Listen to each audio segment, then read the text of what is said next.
Hindi stories. उजाले की ओर। दिवाली की सुबह अनीता अपने जमा किए हुए पैसों को छिपाकर गिन रही थी।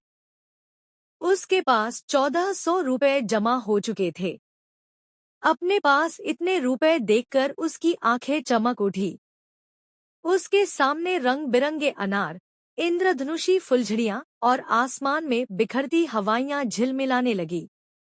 तभी साथ वाले कमरे में उसे छोटू का जिद भरा स्वर सुनाई पड़ा। वह माँ से कह रहा था, मुझे पूरे 500 रुपए चाहिए। 200 रुपए का तो एक ही पैकेट आता है। माँ कह रही थी, दोपहर तक तेरे पापा आ जाएंगे। वह बाजार से बहुत सी आतिशबाजी लेते आएंगे। नहीं, मैं अपने लिए खुद खरीदूंगा।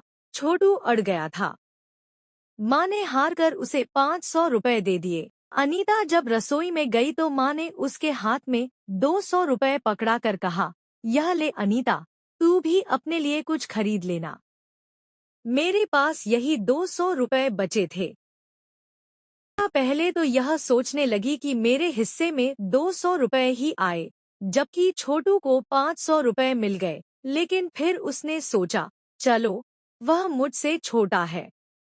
जिद करके 500 रुपए ले लिए। फिर भी मेरे पास अब पूरे 1600 रुपए हो गए। माँ के पास तो रुपए समाप्त हो गए हैं। पापा आएंगे तब शायद कुछ रुपए मिल जाएं। तभी मोबाइल बज उठा। मोबाइल पर बात करते हुए उनके चेहरे पर परेशानी झलक रही थी। क्या बात है माँ? अनीता ने पूछा। माँ ने जवाब दिया, तुम्हारे पापा का फोन था। वह किसी कारणवश आज नहीं आएंगे। अनीता का मन भी इस खबर से मुरझा गया। तब तो दिवाली का मजा नहीं आएगा। उसने सोचा, माँ के पास पैसे भी नहीं बचे हैं।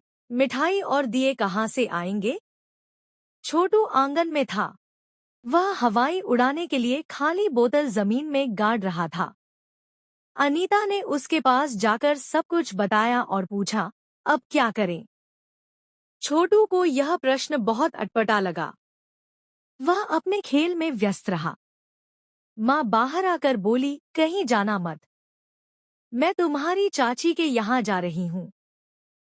अनीता के नन्हे मस्तिष्क को यह समझते देर नहीं लगी कि माँ रुपए उधार लेने जा रही हैं। वह सोचने लगी, आंटी ने रुपए नहीं दिए तो माँ कहाँ कहाँ मांगती फिरेंगी।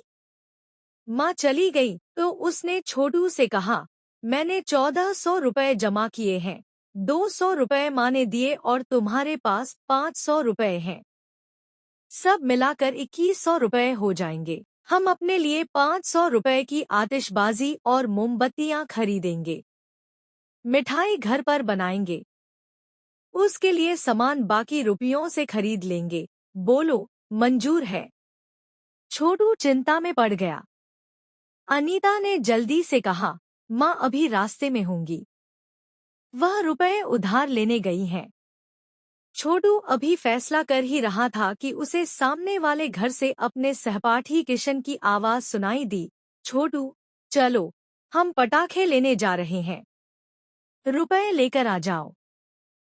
छोटू का हाथ जेब में पड़े 500 के नोट तक चला गया, जिससे वह सिर्फ अपने लिए आतिशबाजी खरीदना चाहता था।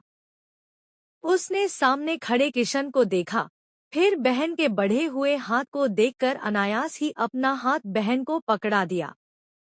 दोनों उस रास्ते पर चल दिए जिस पर अभी अभी माँ गई थी।